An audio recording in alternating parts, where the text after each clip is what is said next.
All right. Let's see.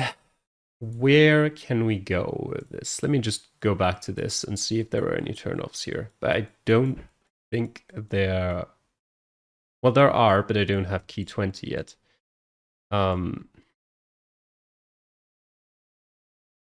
Did I...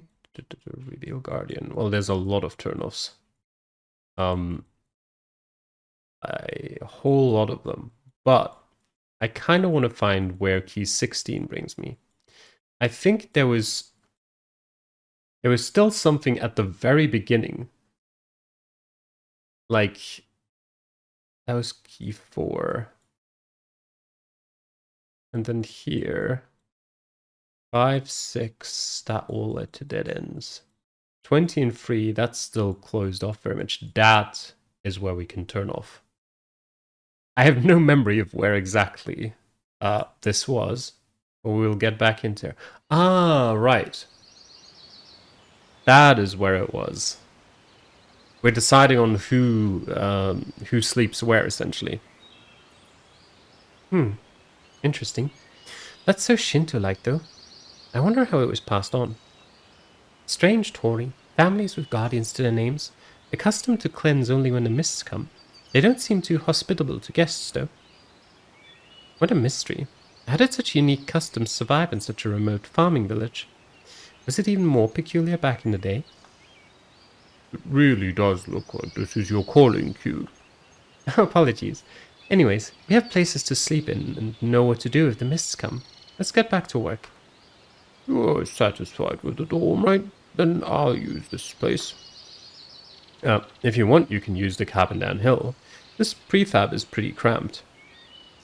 Don't worry, I can sleep anywhere. You're going to live here, aren't you? You should get used to your new home as quickly as possible.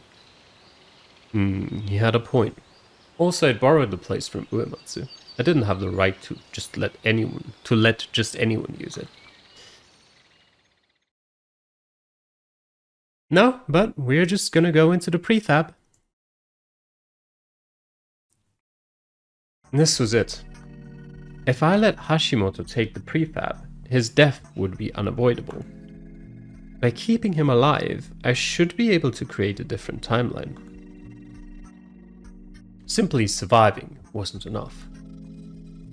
That meant I had to try all possible options. I had to reveal all the things I was ignorant or afraid of. For all I knew, I might have been overlooking some minor yet important details. But first, I wanted to try more impactful changes.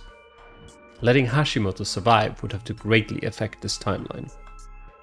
That already happened once, with Mamiya's survival. It even changed the Guardians people received. Though we don't actually know if that was Mamiya surviving, or if it was us coming into the feast as like an insider instead of an outsider, do we? I could still remember the last loop. I'd become the snake, took out the wolves, and decided to live alongside the survivors, most importantly Rikako. Those sentiments had earned an unreasonably cruel conclusion. I could still remember the sadness and despair, but I couldn't really understand it. Why had I forgotten my fear of the unknown?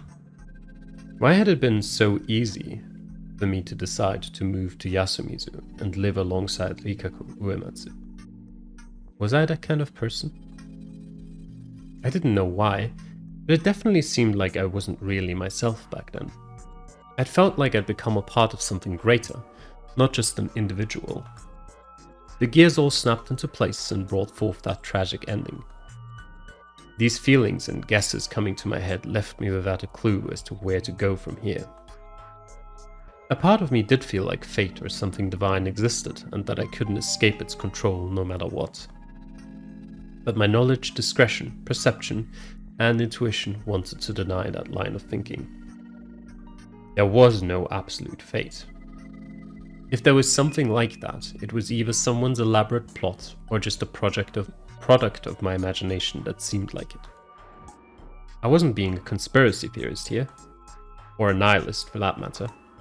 However, I wanted to reject lines of thinking that stifled my ability to come up with ideas. If I could think creatively, I might be able to find gaps in these seemingly impenetrable bars jailing me here. Is anything wrong? No, nothing.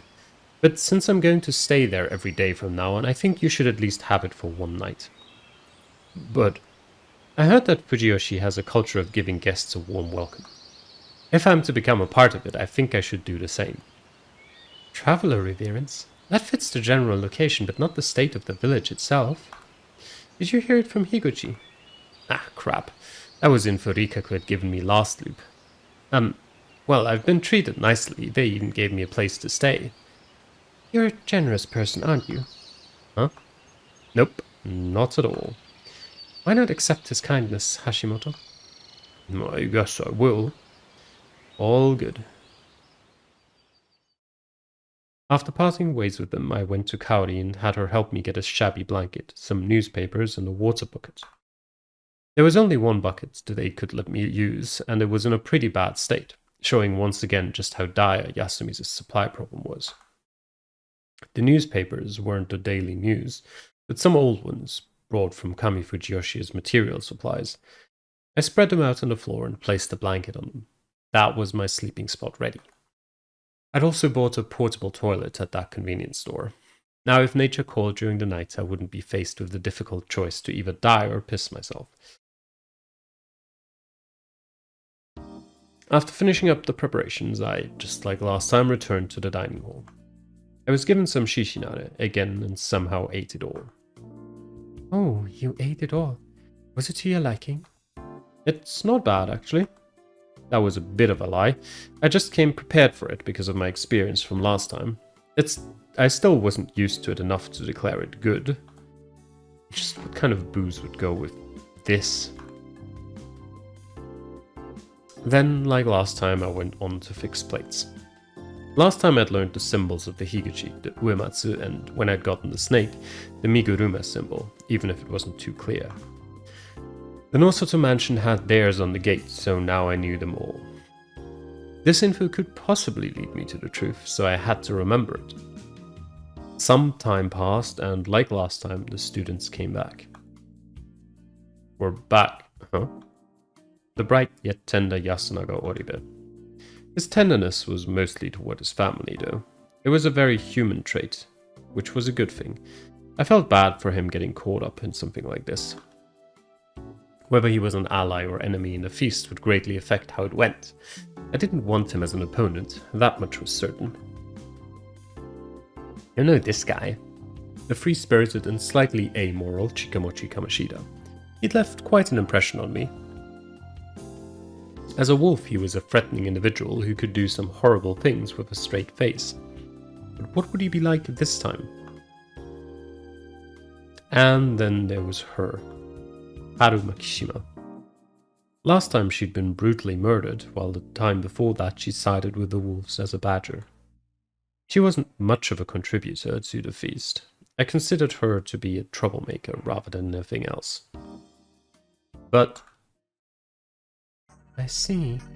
So you rose. You've tried again several times, have you not? Haru was so lonely at night that she left the school we were staying at all by herself. Then she went through the mountain path and... I don't know. The adults said they found her in front of Yasumizu, and there were rumors she saw something there. I don't know if that's the reason why, but she started acting weird afterwards. People said she was possessed by a wolf. She was the closest person to the mysteries surrounding Yasumizu. She'd lost her parents to the previous feast, disappeared once, then started talking strangely.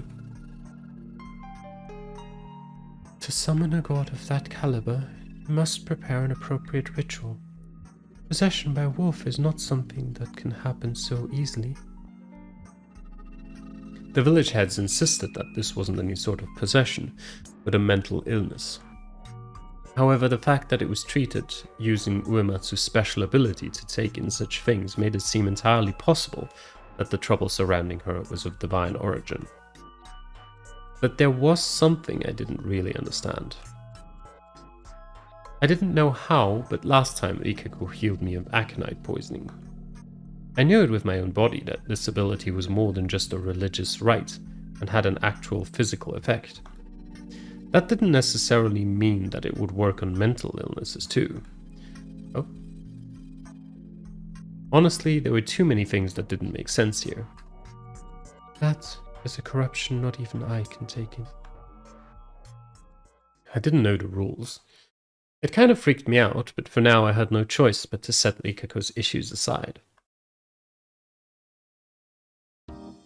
What mattered now was Haru. She had parental issues, a strange relationship with her granddad.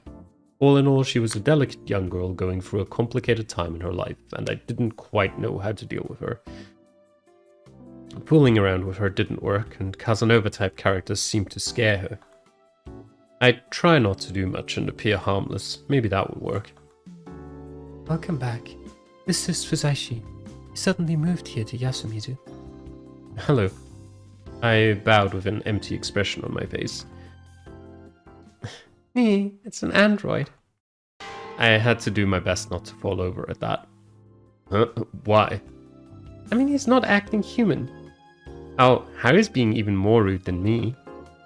I'm sorry, she watched a sci-fi movie recently. I'm human, just so you know. Hello, I'm Haru Makishima.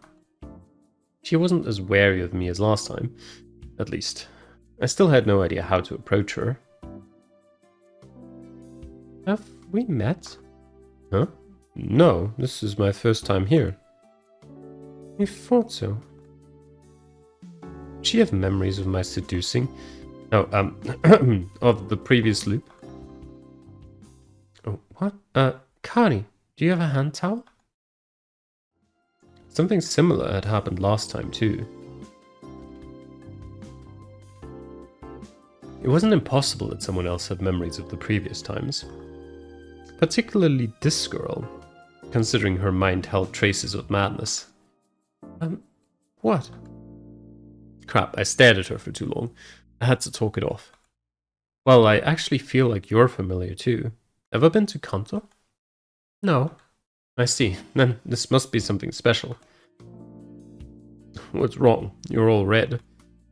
No, I'm not. Ow. Huh? Was she easier than I expected? Maybe android-like coolness was the way to go with her. Whatever that was. Oribe, I have completed the repairs on these plates. Whatever should I do with them? All manner of speech, robotic movements. Playing with people's impressions was a bad habit I had. Oh, bring them here. Wait, weren't you talking differently until now? Acknowledged. Executing. Appreciated. Messerschmitt. Eat this, human banana. Mochi closed in on me, shouted some weird skill name, instantly undid my belt, and brought my pants down.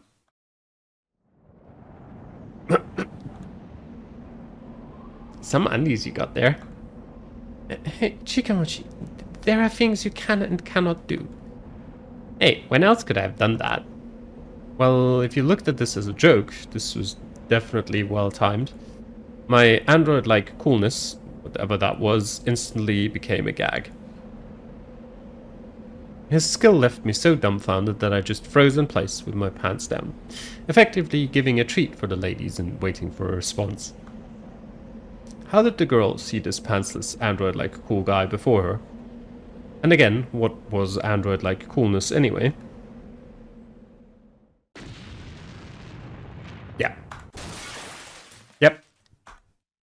Not a positive reaction. Of course not. Mochi's prank effectively gave her the worst possible impression of me.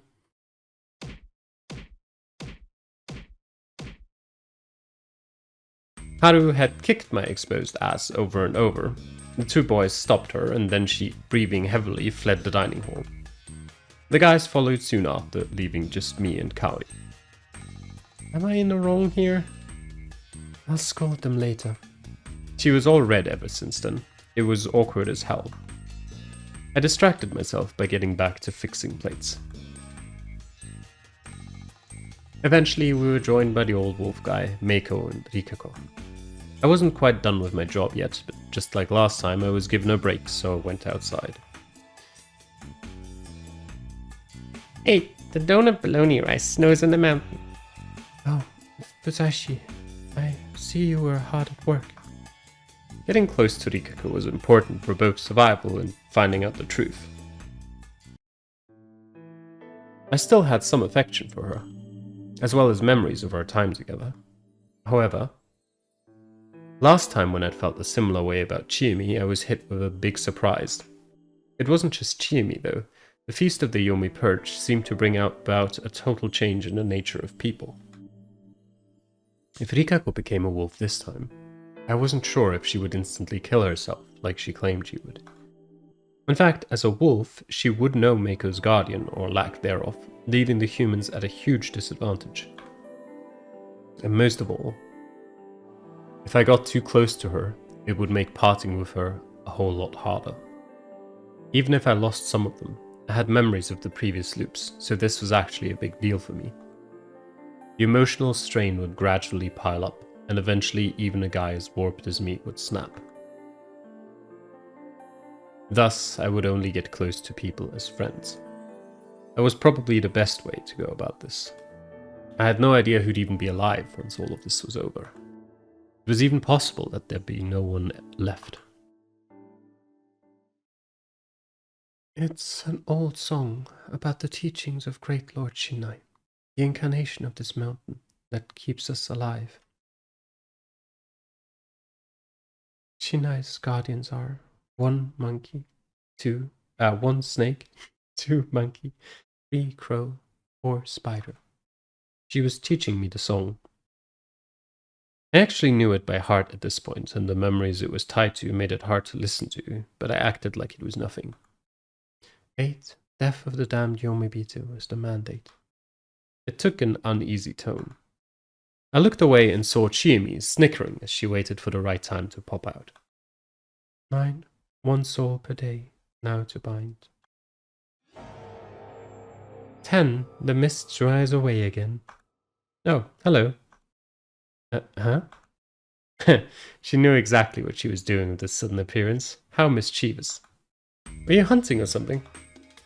Oh, no, but you're close enough. I just helped Hanzo prepare one of the beasts he hunted down. I see. That suits you. What the hell? That kinda hurts. Crap. I accidentally remembered what she was like back then and gave a sarcastic comment.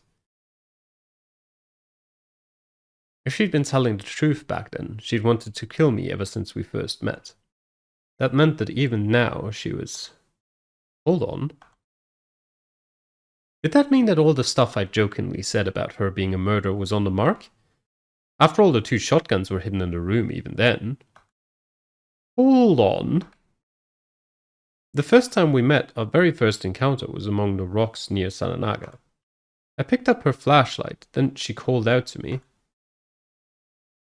What was she even doing there? It was late at night, yet she'd taken a flashlight and gone down a dangerous cliff to reach a locally taboo area, Sananaga. She'd also said this. Listen, I just really wanted to kill. Yeah, I even returned back home just because I wanted to kill someone. Those might have been nothing but words to make herself seem like the big bad wolf she was. However, it wasn't unlikely that she'd come down to Sananaga because she was doing something worrying. She'd probably been there on this timeline too, we just hadn't met there.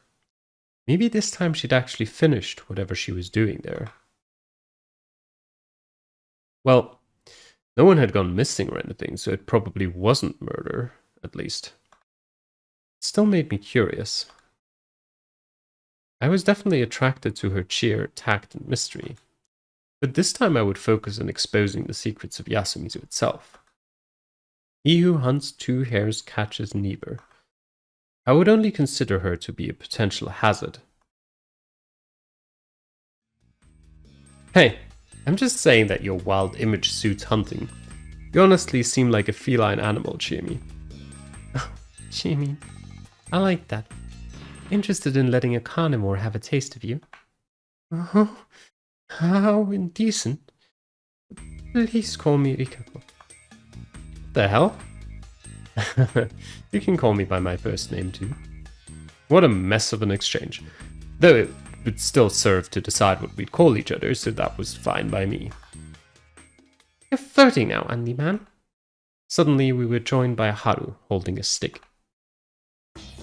Die! Ah!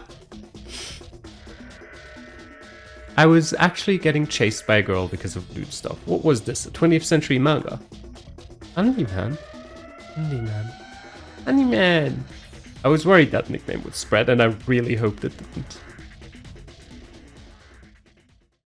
I couldn't have predicted that I'd run out of time just calming Haru down and preventing the nickname from taking root in their minds. The mist. No way. Ah. No, not the mist. Was she afraid of the mist because of whatever happened 8 years ago? Haru, calm down. Jimmy, where should she go? In the spur of the moment, I went and called her by first name, which I was pretty sure she didn't like, but no one could care right now. I'll take her to the dorm. Where will you go? Alright, I've ended up staying in the prefab. Huh? Why there? What about the hut? I'll be staying there every day starting tomorrow, so I thought I had to let the visitor have the better place this time. Haruaki, how considerate. Stop wasting time. Hurry up. Ikako, you take Meiko. Very well. Meiko, it is time to cleanse, shelter, and dream. Ah, okay. Haruaki, I'll show you a shortcut, so let's go together. Haru, can you walk? Mist, mist, mist. No. Breath. Breath's chasing. Sound of claws. I looked at Jimmy. She nodded and I picked Haru up. Yeah, no.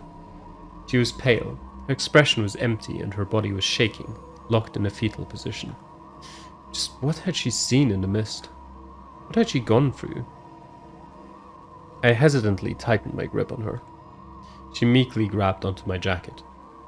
I had no idea if I could get along with her, but it wasn't impossible.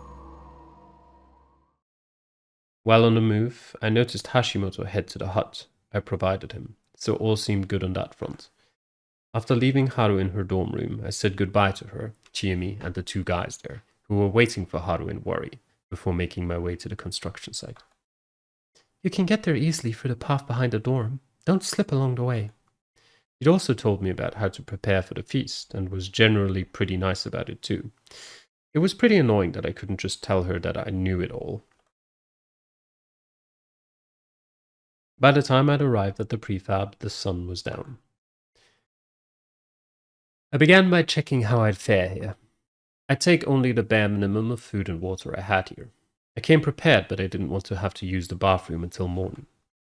This was the shabbiest sleeping spot yet, but since I was still pretty awake, that allowed me to think a bit more. It was time to assess the situation. First of all, there were two things I had to keep in mind. How Yudai Hashimoto joining would affect the feast, and whether I could find out much about the feast and Fujiyoshi from Haru Makishima. The former would probably be made obvious by tomorrow. If he died despite all I'd done this time, I'd be all out of ways to help him survive. I'd have to start considering if there was something inhuman at work that was actively trying to prevent him from joining. If he did join the feast though, the Guardian assignments would definitely change, just like they had when Mami and I joined. That would be neither good nor bad. However, the info I'd gained the first time when I couldn't participate at all, and the second time when I'd participated as the snake, were completely different. Naturally, there was a change in human relationships and who benefited from them. And now, with this change, I would get to know people I hadn't interacted much with yet. Especially Haru. I could only hope that being the Andy man didn't result in her avoiding me. That reminded me, Mochi was the reason for my new title. Was he the biggest obstacle in my path toward the truth? Nah, he wouldn't admit it, but the guy liked Haru and was jealous that I was getting between them. Oh, so he was the one who killed Haru last time. Was the sad face I saw on him the day after just an act? I had no idea, but I could totally imagine him killing her only to regret it right after. Oh yeah, Yasunaga also revealed his feelings for Chiemi right before she killed him, didn't he? She'd instantly shot him down though. It seemed like she felt the same way the first loop, so that was probably true. Or maybe I just wanted to think that way. Then again, being liked by Chiyomi meant that she wanted to kill you, so I wasn't sure if I was happy about that. That aside, as a wolf and as a human, he was a player skilled at debate and consideration. His words were rarely far from the mark, and he had influence over his mother's and friends' votes. He wasn't self-righteous or some kind of loner, and with a good backer spurring him on, he could be an excellent human player. If he was a wolf, though, I'd instantly know it from his lack of enthusiasm toward the feast. Maybe that would be considered cheating, but whatever. Meanwhile, though Chiyomi had done some bold things during the last feast, she wasn't a very active participant in the meetings themselves. That was probably because, just like Mochi, she played cautiously as a wolf and avoided drawing attention to herself. Taking that into account, Chiyomi's whole hang me act on the first day was pretty impressive. It was bold for a wolf to make such a self-sacrificing play at that stage, but it was at a point where people weren't yet ready to hang anyone, human or wolf. She'd managed to make herself look like a human without any real risk and kept the act going until the end. I'd heard that Chiyomi had a decently big impact on a feast I didn't participate in. If she became a human, she would surely be a valuable asset to the humans. Personally, I didn't want to be enemies with her again, but I had no idea what she thought of me right now, before the feast had even begun. She herself had told me she'd always wanted to kill me, which meant that the kindness she'd displayed to me so far could have been an act.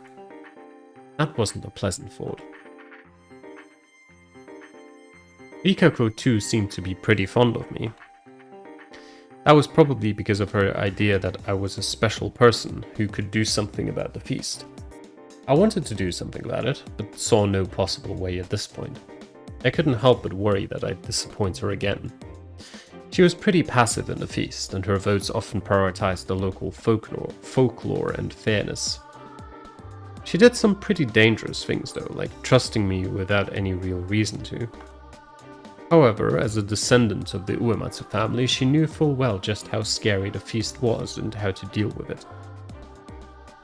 The fact that she knew Meiko's position was pretty important too, and would surely be important now. I wasn't sure about Meiko herself though. If she got a guardian and Rikako handled her well, it would be all good. But if that wasn't the case, I couldn't expect much from her in the feast. And her votes were based on how she felt at the moment. She would be an uncertain factor and nothing more. Rikako let her vote as she pleased, probably to hide that they were communicating, which wasn't great. The old man who cried wolf was even worse though. What the hell was that guy? A senile old man? It really didn't seem like it. Kanzo had said that he survived the previous feast. He'd never said anything important during the feast, but had a vote worth the same as everyone else's. He also pretended to be the spider last time. Though Rikako came out as the spider as Meiko's representative, she was essentially the real thing. Claiming to be the spider despite that was only meaningful if you were the badger. After all, if the badger presented themselves to the wolves once enough humans were out of the game, they would have a latent ally, which would be pretty good for them. And if he was capable of thinking that much, it meant that he wasn't just senile. Quite the opposite, in fact. But that idea didn't click with the fact he'd always ended up getting hanged. What was he even after? I had more than enough evidence to conclude he was insane, but that just made spending time thinking about him more of a pain. Now, while Kanzo's actions and goals were obvious, he was hard to control. He'd been handling the feast based on his experience from the other ones. It was a relatively logical approach, but he wasn't flexible at all. He was extremely overbearing when it came to the flow of the conversation and didn't mind making unnecessary sacrifices, which eventually led to a lack of stability. He also had a weak point in Haru. When it concerned her, he could become dangerous and violent. The other elder, Tai Yamawaki, was simply a hyper-traditionalist who resented the younger folks. In certain situations, it was easy to get her to vote right, but in others, she was nothing but a hindrance. She was also Takumi's, a key person's weak point, and handling that whole matter was difficult. Taya's opposite was Yoshitsugu Oribe. He didn't care about tradition and hated the elders, as well as the village heads. He was also the intense type and could easily mess up the feast. It was also possible for him to make peace with his mother and brother and enter the Yasunaga faction. But if left to his own devices, he could break the rules and get eliminated from the game on the first night. Handling him was difficult. His mother, Kaori, was generally a passive player who followed Yasunaga, but she had a tendency to do unexpected things. When Yoshitsugu had died, she tried to poison everyone's food, and she'd also tried to bend the feast's rules and leave a dying message. She was the sole source of decent food here, and honestly, I wanted her and her sons to survive until the end. Then there was the man who understood and loved her, Takumi. He was important as the facilitator and mediator, keeping Yasumizu unified despite the tribulations of the feast. He had a lot of weaknesses though, such as his antagonism toward outsiders and the village heads, as well as his tendency to do unnecessary stuff on his own. However, all of it was outweighed by his popularity, charisma, and sheer strength, which were useful every now and then. Overall, he was someone I wanted to depend on.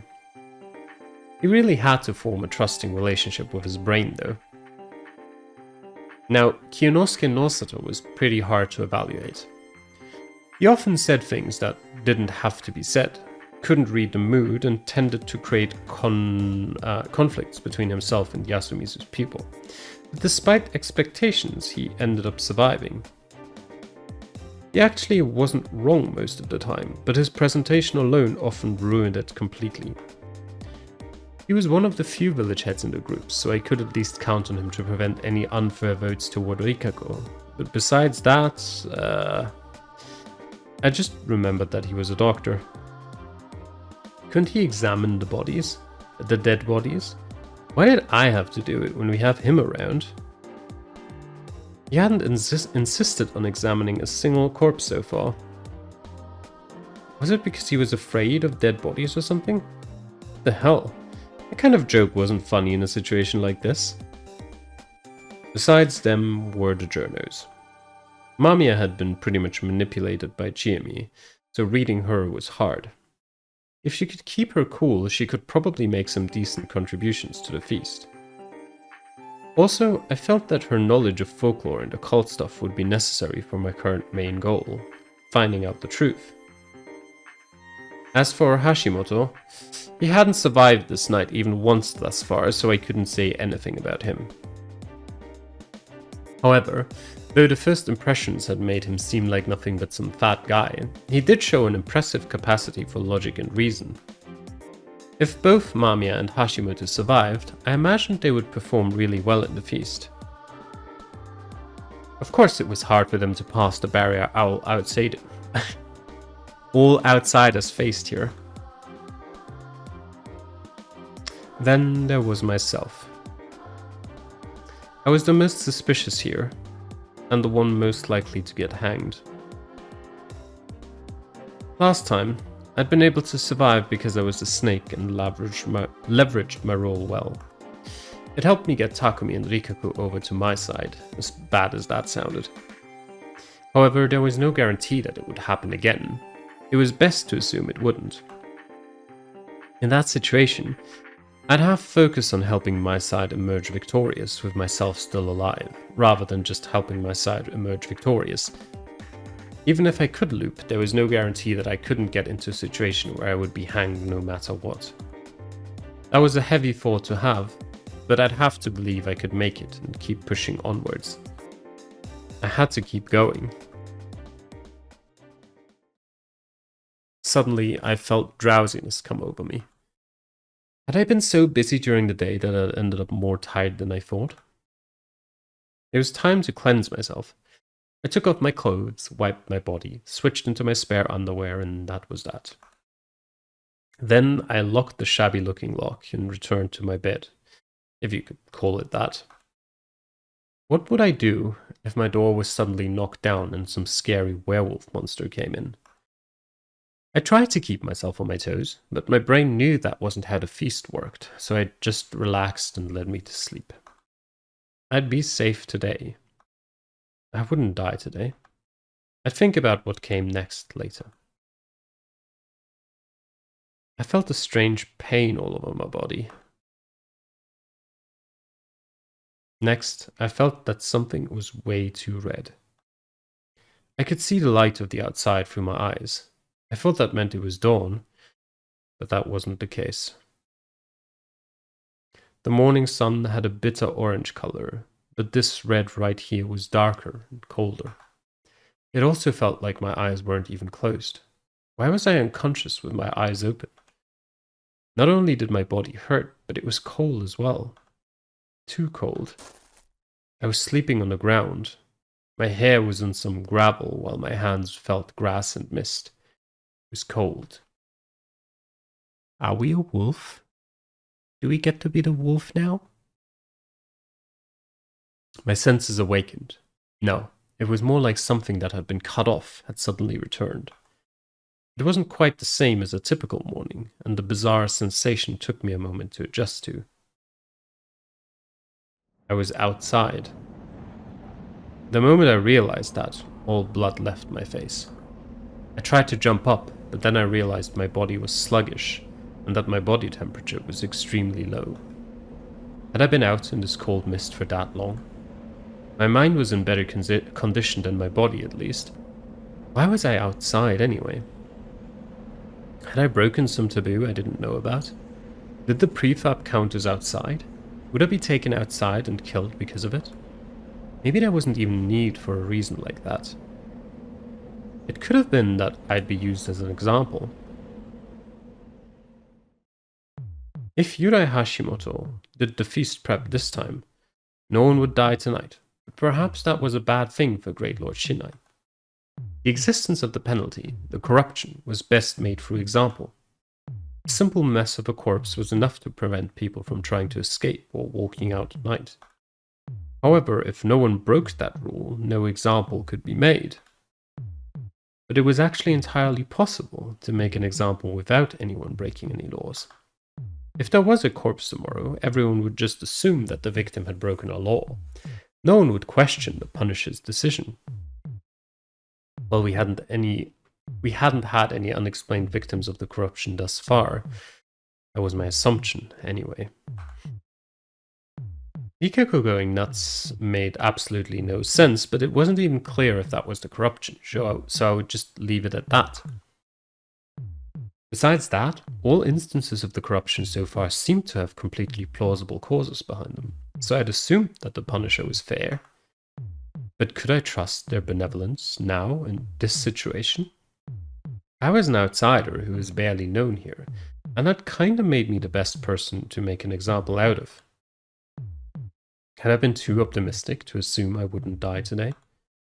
My throat was dry, which made me feel even colder. My irritation and panic broke my tolerable limits, and I finally regained my senses and control over my body. There was red light all around me. Its source was distant, but it lit up the entire mist, giving it a bewitching and unsettling shine. It made me both uneasy and scared. It reminded me of the first mist I'd ever seen, even though it was late at night right now. However, unlike the first time, I didn't feel any beasts nearby. I strained my eyes to look into the mist, and realized that I had someone at my side. Or rather, I realized that there was a humanoid silhouette within the red light. It was a girl, Haru Makishima. Haru. As I tried to stand up, I staggered pathetically and collapsed again. I could barely even speak. She noticed me, slowly turned her face toward me, and looked down at me with eyes showing no hint of emotion, thought, or life. She was even smiling a bit. Saishi. I heard my name. It surprised me, but I somehow turned to the other side and saw Kaori Oribe. Her eyes and expression were almost exactly like Haru's. God is coming. So that's the wolf trio this time around. Okay. Was I still half asleep? Was this some sort of dream? Why were they here anyway? But if I could actually see the god that Chiemi, Rikako, and Haru talked about, I would accept it in a heartbeat. I turned to the direction that those two were facing. In red, misty darkness, I saw the outline of a large tree. It was the hanging pine. That meant that this was the graveyard. And there were 3 lights, or rather sets of them, within the mist. It took me a moment, but I realized they were eyes. The vague silhouette seemed human, and yet not human at the same time. Was that God? Why had they appeared before us? Questions filled my head. My thoughts became dull, my sense of logic froze, and my vision contracted. Suddenly, God spoke. Look, here, for I will tell ye the true legend. It was like a rumble, but it was definitely a voice. We will now tell you the true legend. I tried to follow what he said. The wolves was not fully dead. The wolves aren't dead yet. Truly, it is mankind that has been dead. It's the humans that are dead. Mankind, snake, ape, crow, spider. Humans, snake, monkeys, crow, spider. All creation is the making of Yomi. All of them have risen up from Yomi. The laws of the mountains says, the law of the mountains says, all creation is to be killed. They all must be killed. Ye have been chosen willfully to be the wolves. You were chosen to be the wolves. Willfully is an interesting part. I mean, Haruaki just ignored that part, apparently. But you've been chosen willfully to be the wolves. May great destruction upon the Yomibito and make pure the mountain and the river. Destroy the Yomibito and purify the mountain and river. A noble Yaif? What? We will give something to you. Ye shall wear this and cleanse yourself. You must wear it and cleanse yourselves? Do this, and the wicked mist shall yield no harm. Do that, and the corrupt mist shall not harm you. My cause of the dark mist. Since the mist is so dense, we shall gin you the brock. We will also send you the badger. Tomorrow at night, this time alone, Yomibito, we shall inspire to be your sworn brethren. Tomorrow night we shall inspire one of the Yomibito to become your ally. This worthy brock your knight be, and it is our help unto ye. This badger would be a guardian, and it is our help to you. Huh, so the wolves always got such a detailed explanation. They were low in numbers, humans received other guardians. They were under pressure to lie at all times and were surely conflicted about many things. The wolves were actually at quite a disadvantage here. However, they had more information. They knew their allies and enemies and about the existence of the traitor unknown to the humans. Heard this, ye shall draw blood of a man by every night. Anyway, draw the blood of one human at night. Anyway, seriously, did you have any idea how hard that was? Or ye yourself will die. Otherwise you will be the ones to die. Threats too, huh? It may none otherwise betide. Do not doubt this. It may none otherwise betide. He just repeated it. For effect, surely. He really wanted us to believe him. So the 3 of us were wolves, huh?